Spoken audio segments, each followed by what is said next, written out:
அன்னைய பிரச்சனையில் Kamal sir letter எழுதி கையெழுத்து போட்டு கொடுத்தாருங்கிறது உண்மை.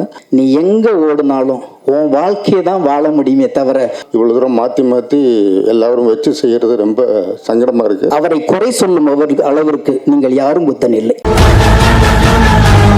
அன்னைய பிரச்சனையில் கமல் சார் லெட்டர் எழுதி கையெழுத்து போட்டு கொடுத்தாருங்கிறது உண்மை.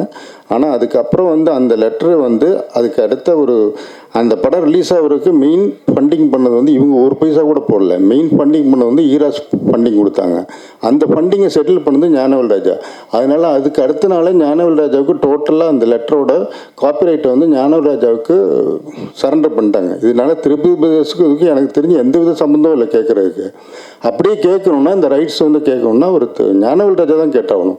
அது ஞானவேல் ராஜாட்ட நான் ஃபோன் பண்ணி கேட்டேன், நான் என்றைக்காக இருந்தாலும் கமல் சாருக்கு சப்போர்ட்டு தான் அப்படின்னு சொன்னார். ஒரு மதுரை அன்புச்செழியனுக்கு இத்தனை பேர் சினிமா இண்டஸ்ட்ரியில் கொதிச்செழுந்து என்ட்ரி கொடுத்த மாதிரி இவ்வளோ பெரிய ஒரு கலைஞன் ஒரு கமல் சாருக்கு யாரும் பேசலைங்க. எனக்கு ரொம்ப வருத்தமாக இருக்குது. நான் கமல் சாரை போய் டேட்டு கேட்குறக்கோ இதுக்கோ ஜால்ராக்கா சொல்லலை.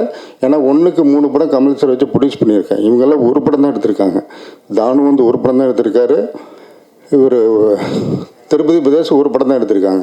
நான் 3 படம் எடுத்திருக்கேன். அவரோட ஓன் ப்ரொடக்ஷன் 2 படம் கோ ப்ரொடியூசராக ஒர்க் பண்ணிங்க. அதுபோக 19 படம் மேனேஜராக ஒர்க் பண்ணியிருக்கேன் ராஜ்கமலில். அப்போ எனக்கு தெரியும் கமல் சாரை பற்றி டெஃபினட்டாக. எனக்கு தெரிஞ்சு 2015 மே மாதம் அவர் கூப்பிட்டு டேட் கொடுக்குறேன்னு சொன்னார். அக்டோபர் நவம்பர் டிசம்பர் டேட் கொடுக்குறேன்னு சொன்னார். இவங்களால பணம் ரெடி பண்ண முடியல, இதான் உண்மை. அதுக்கப்புறம் ஆகஸ்ட்டில் இவங்க தான் ஃபோன் பண்ணி, ஏன்னா இதுக்கு வேணால் அருள்பதியும் திருப்பூர் சுமணத்துக்கும் தெரியும், அவங்கள கேட்டால் தெரியும். அதுக்கப்புறம் இவங்க தான் பணம் ரெடி பண்ண முடியல, நீங்கள் டேட் வேறு யாருக்கா கொடுத்துருங்கன்னு 2015 இவங்க முடியாதுன்னு சொல்லிட்டாங்க. அன்றைக்கே முடிஞ்சு போச்சு. இப்போ திருப்பி இவ்வளோ பெரிய ஒரு நாயகன் ஒரு கமல் சாரை இவ்வளோ தூரம் மாற்றி மாற்றி எல்லாரும் வச்சு செய்கிறது ரொம்ப சங்கடமாக இருக்குது. ஒரு சினிமா ரசிகனா நான் இப்போ நானும் வல்லவன் படம் எடுத்தேன். உண்மையாக ரைட்ஸ் இருந்தால் நான் தான் கேட்கணும் சிம்புட்ட. நான் இன்றைக்கி வரைக்கும் கேட்டது இல்லையே. ஏன்னா சிம்பு டைரக்டராக வச்சு படம் எடுத்திருக்கேன். நான் இன்றைக்கி வரைக்கும் சிம்புட்ட படம் பண்ணி கொடுன்னு கேட்டதில்லை. ஏன் கமல் சார்ட்டையும் கேட்டதில்லை. என்ன என் பொசிஷன்னு தெரியல இருக்கும். நான் இது வரைக்கும் யாருக்கும் 100 ரூபா கடன் கிடையாது. இண்டஸ்ட்ரியில் நெஞ்ச நிமித்தி தான் தெரியுறேன். யாருக்கும் 100 ரூபா பேலன்ஸ் கிடையாது. எந்த டெக்னீஷியனுக்கும் பேலன்ஸ் கிடையாது. எல்லோரும் அது பேசுகிறதுக்கு தகுதி இருந்தால் இதெல்லாம் இருந்து பேசுனா இல்லை ஒரு அர்த்தம் இருக்குது. அப்போ இண்டஸ்ட்ரியில் இவ்வளோ தூரம் பேலன்ஸ் வச்சுருக்கவங்க பேசுனா எல்லாருக்கும் செட்டில் பண்ணிட்டு பேசுங்க. அதை இதான் என்னோட தாய்மான கருத்து. நன்றி, வணக்கம். ஒத்த வார்த்தை போதும், மொத்த வாழ்க்கையை அடங்கிடும். எவ்வளவு தூரம் ஓடிடுவீங்க? ஒட்டுமொத்த உலகத்தில் உள்ளவர்களை ஒன்றாக கை கோர்த்தால் இந்த பூமி 1.5 மடங்கு சுற்றி வரலாம் என்று சொல்லுகிறது ஒரு ஆய்வு.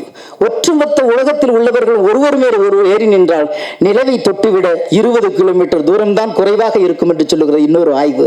எனவே எங்கே ஓடினாலும் இங்கே இந்த பூமிக்குள் வாழ்ந்துதான் ஆக வேண்டியிருக்கிறது.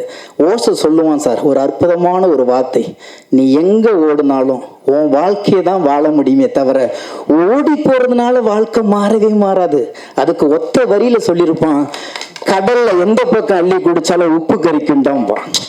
கடல்ல நீ எந்த பக்கம் அள்ளி குடிச்சாலும் உப்பு கரிக்கும். சாதாரண வார்த்தை தான். ஆனால் இந்த உலகத்துல நீ எங்க ஓடினாலும் உன் வாழ்க்கையை வாழ்ந்துதான் தீரணும் அப்படிங்கிற அந்த தத்துவத்தை அந்த வெற்றுப்படுங்கிற புத்தகத்துல மிக அழகாக சொல்லியிருப்பான். பல பக்கங்கள் எழுதியிருப்பான்.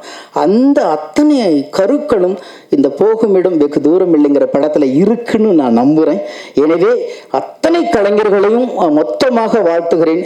தயாரிப்பாளருக்கு மீண்டும் தமிழ் திரையுலகத்தின் சார்பாகவும் இங்கே அமர்ந்திருக்கின்ற அத்தனை ஆளுமைகளின் சார்பாகவும் மீண்டும் எங்களுடைய நன்றிகளையும் வாழ்த்துக்களையும் தெரிவித்துக் கொள்கிறேன். பொதுவாக நான் எந்த மேடைக்கு வந்தாலும் வந்த வேலையை தவிர எந்த வேலையும் பார்க்கறது இல்லை. ஆனால் இந்த மேடையில் அண்ணன் தேனப்பன் அவர்கள் ஒரு துவக்கத்தை ஆரம்பித்து விட்டார். அதுக்கு நான் சம்பந்தம் இல்லை என்றாலும் நானும் வெகு தூரமாக நான் கமல் சார் கூட பயணப்பட்டு வந்துட்டு இருக்கிறேன். அந்த படத்துல அந்த அக்ரிமெண்ட்ல என்ன நடந்துச்சுலாம் எனக்கு தெரியவே தெரியாது. ஆனால் ஒற்றை வார்த்தையை திரையுலகத்துக்கு சொல்லிக் கொண்டு இருக்கிறேன், அவரை குறை சொல்லும் அளவிற்கு நீங்கள் யாரும் புத்தன் இல்லை. நன்றி, வணக்கம்.